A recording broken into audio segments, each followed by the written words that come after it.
बोलो श्री गुरुदेव भगवान की जय, संतों महंतों की जय, भक्तों भगवान की जय। आज हम श्री भक्तमाल से एक और भक्त का चरित्र सुनेंगे। उस चरित्र का नाम है श्री लालदास जी। श्री लालदास जी को यहाँ जीवन में सुयश और शरीर त्यागने के बाद परम पद वैकुंठ धाम मिला। आपका हृदय भगवती गुणों की खान था। आप सत्संग के बड़े प्रेमी थे। जैसे कमल पत्र जल में रहकर उससे अछूता रहता है, उसी तरह संसार में रहते हुए भी संसारिक सुखों का लोभ आपके मन में नहीं आया।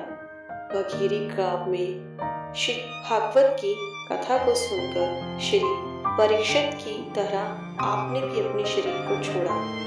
बारात में जैसे दूल्हे की शोभा होती है, उसी प्रकार संतों की मंडली में आप सुशोभित होते थे।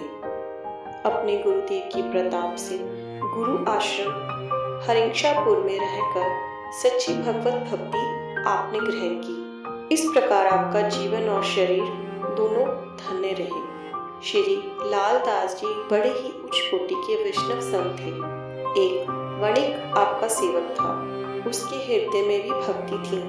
एक बार आपके पास 22 साधुओं की एक जमात आई। वे बड़े भूखे थे। आपने वणिक शिष्य से कहा कि शीघ्र ही बनी बनाई रसोई लाकर सब संतों को भोजन कराओ। उसने कहा, महाराज, सामान तो घर में बहुत सा भरा है, पर पिताजी ने बहन के विवाह की निमित्त बनवाया है, मैं उसे नहीं ला सकता। मुझसे धन ले लीजिए और आप संतों को जमाइए।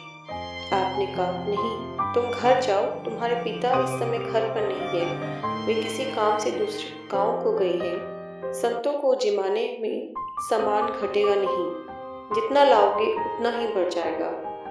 आज्ञा मानकर सेवक छठ घर गया। सामान बांधने लगा तो उसकी माँ ने पूछा, कहाँ ले जा रहे हो? इसने उत्तर दिया कि कुछ सामान उठाकर सुरक्षित स्थान पर पहुंचा रहा हूँ, यहाँ से तो सब खर्च हो जाएगा। ऐसा कहकर उसने सामान लाकर संतों को खूब भोजन कराया।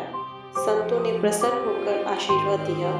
श्री लालदास जी की कथा अनुसार सामान जो का त्यों रहा। उसके पिता ने यह रहस्य नहीं जाना। पीछे से इस चमत्कार का पता पड़ा तो सभी को संत सेवा में विश्वास हुआ। श्री लालदास जी की कीर्ति चारों ओर फैल गई। एक बार एक अत्यंत निर्धन ब्राह्मण अपने पुत्र और स्त्री के सहित श्री लालदास जी के पास आया और रोकर बोला कि मेरी दरिद्रता दूर करो, मैं भूखों मर रहा हूँ। आपने कहा, मेरी बात मानो तो मैं तुम्हें एक उपाय बताऊं। ब्राह्मण ने कहा, बताओ महाराज। आपने बतलाया कि आज से ही तुम संतों और अतिथियों की सेवा आरंभ कर दो। ब्राह्मण ने कहा, भगवान, यह काम धन के बिना कैसे होगा? आपने कहा, इसमें धन नहीं चाहिए। तुम्हें जब जो कुछ मिले तब तुम उसी में चौथे अंश से संत सेवा कर दिया करो। धीरे धीरे तुम्हारे पास 6 मास में बहुत सा धन आ गया।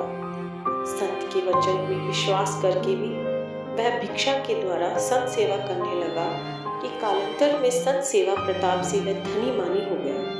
एक बार उसने घर की गिरी दीवार खोदी, उसमें से उसे बहुत सा धन मिला। उसने श्री लालदास जी के चरणों में बहुत सा धन भेंट किया। उससे विशाल भंडारा हुआ। इस प्रकार संत सेवा का महत्व आपने बढ़ाया। एक बार एक सरदार असाध्य रोग से पीड़ित अपनी पत्नी को लेकर श्री लालदास जी के पास आया। आपने उससे संत चरणामृत के सेवन का उपदेश दिया, जिससे वह निरोग होकर संत सेवा में प्रेम रखने लगा।